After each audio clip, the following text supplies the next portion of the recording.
I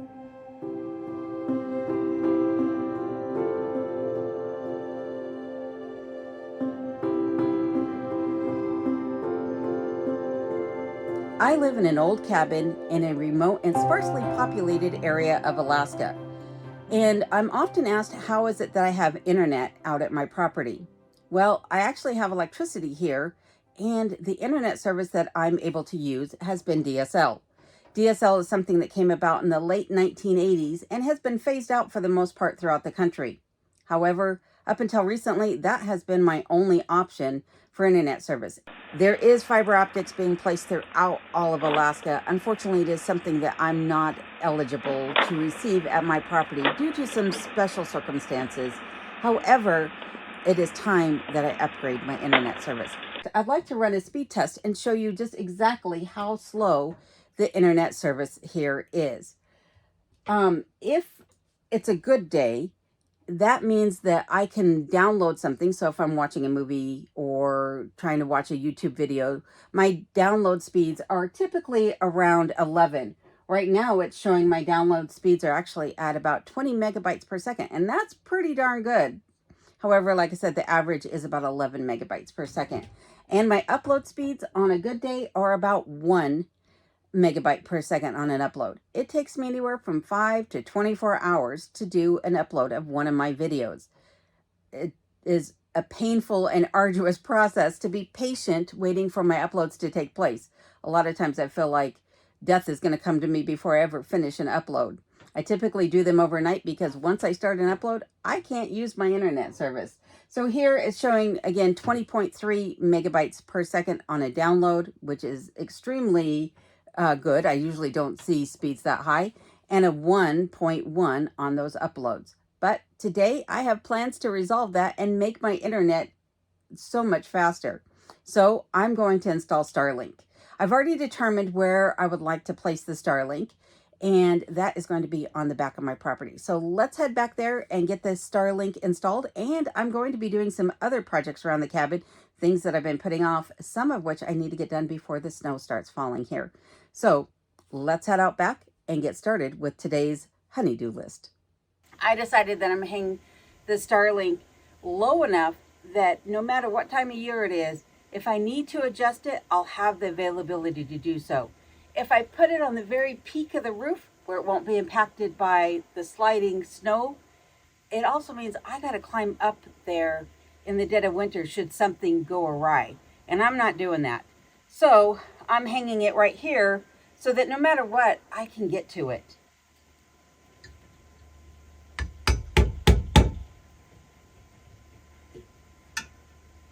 So I'm just using an awl, which I now have firmly planted in the side of the log cabin. Oh no, the handle came off. Maybe that's why this was at a garage sale. Oh, that is too funny. I should have known by all the glue around the end of it. Probably have to do that with each and every one of these.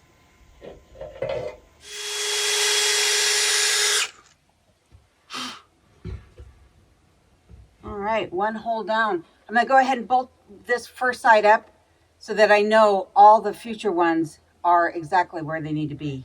Before I actually bolt them out to the side of the log cabin, I'm just taking some silicone and I'm going to squeeze some into the hole that I just drilled. And then as I bolt this in, it's going to seal up the back of that hole so that water can't get in. Before I tighten it down, I'll also apply some around the head of the bolt, and that will also prevent water from being able to seep into the log. Now, I'm using a ratchet to do this because you do not want to use a drill on this. You'll probably wind up snapping it off, and that could be bad. And also, this is where I really wish that I had a spare set of hands because I need to get this started in here before I can ratchet it and hold the satellite dish or the satellite mount at the same time.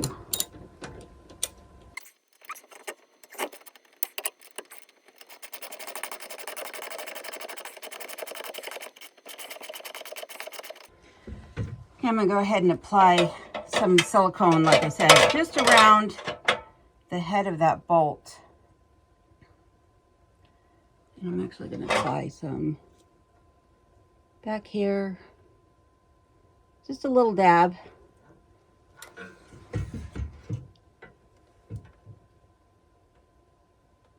As I bolt that on, it's going to move it around to all sides here.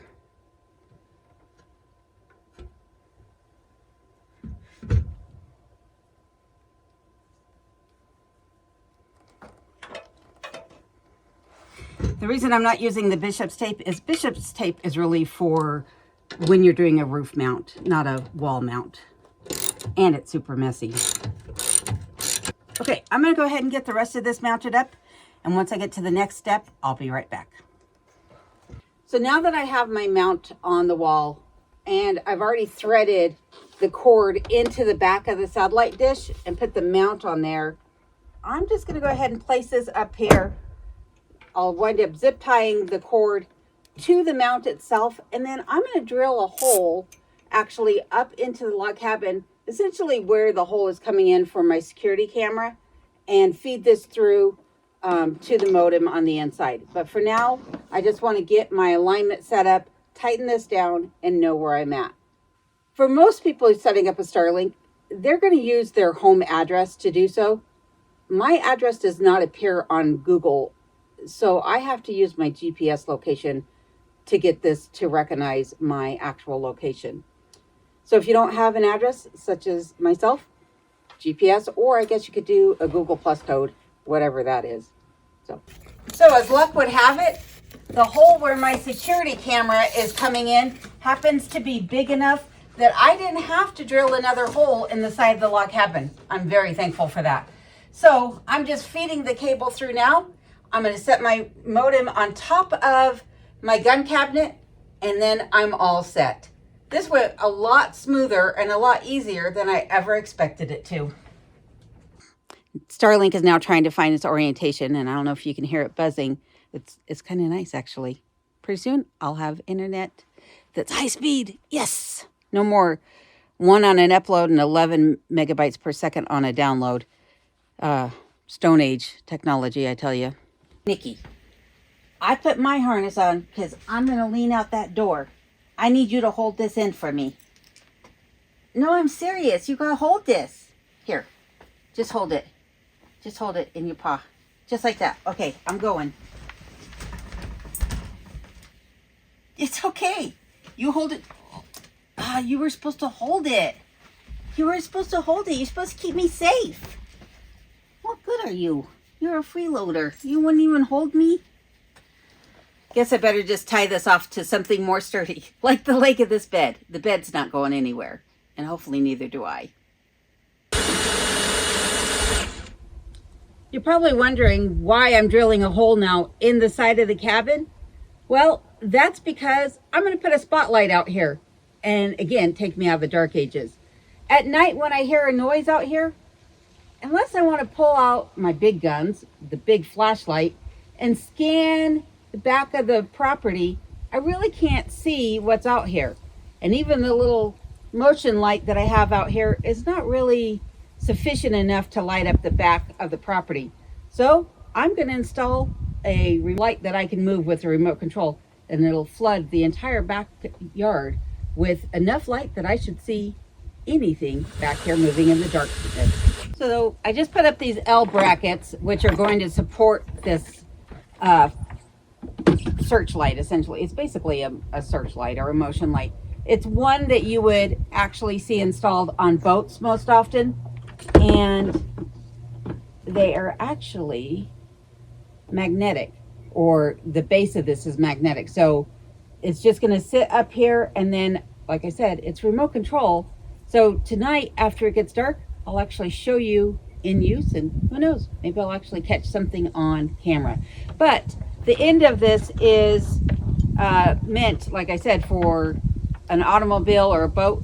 So I do have an adapter for this, so I can plug it into the wall, and that will power it up for me. I actually hear a noise outside, so let's see if I can find something with the spotlight. I didn't see anything out there in the field, but you know what I did see? The Aurora Borealis. Check this out.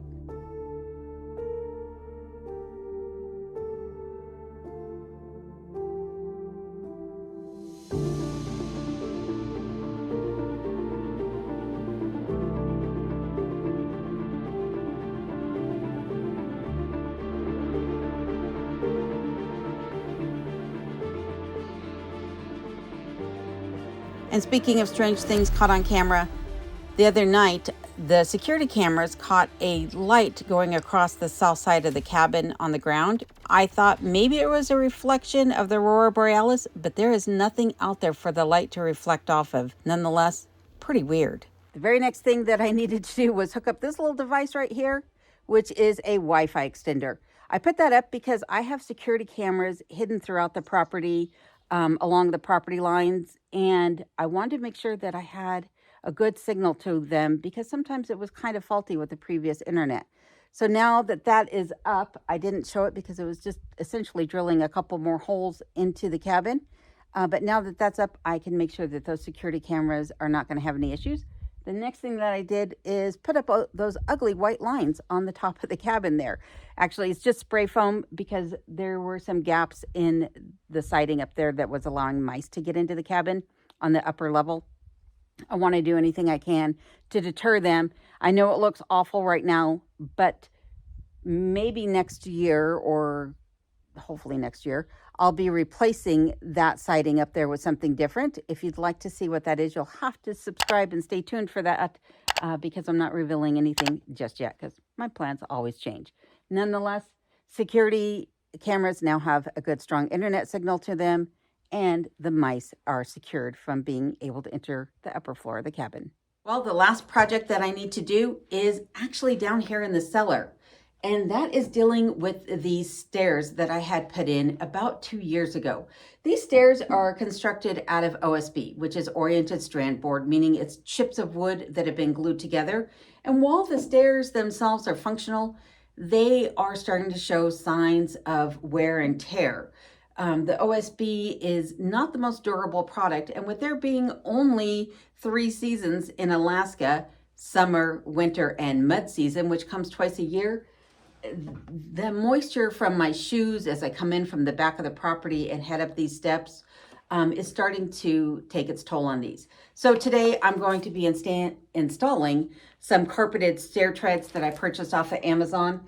And yes, while these do have a rubberized, somewhat adhesive or tacky backing on them, I'm actually going to be installing them with some 8-pound 1-inch screws in each of the corners to hold these on. Let's get started on these though and show you how easy it is to get these installed. The first step is to make sure these stairs are completely swept off and free of any debris. After sweeping off each one of the treads, then I needed to figure out where center is so that when I put down the carpet, it is aligned on each one of these stairs. So I just created myself a little jig by taking a scrap piece of wood, putting a couple screws in it that I'm going to place on the center and rest the carpet tread right up against it. It's equal on both sides now. And so I can go ahead and peel away this backing. Then I can take my carpet and put it on the step. Once it's down, I no longer need my wood scrap there. And then, like I said, I'm just going to take some 1-inch screws and screw these down in each of the corners and one in the center, front and back. Now I'm going slow on this because what I don't want to do is have this back itself out, which I know sounds counterintuitive, but what I don't want it to do is sink down and pull up the fibers of the OSB. And I want to make sure they're sunk just slightly below the fibers of the carpet so that they don't catch on my feet when I walk up and down the stairs. Because even though I do walk on these stairs with my shoes on, a lot of times, as you probably have seen in my videos, I'm just in my socks. I've been trying to figure out what to do on the stairs on the main level going up to the lofts. And I've had a bunch of different options in mind. However, I recently just watched a video where they were talking about what is safer, wood stairs, vinyl plank stairs, or carpeted stairs. And they wound up doing a friction test on each of them. and they found that carpeted stairs are actually way safer than either wood or vinyl. So I think I'll be putting on a carpet runner or potentially carpet treads like this on the stairs up on the main floor. However, those stairs are not a standard width, so I won't be able to buy anything pre-manufactured.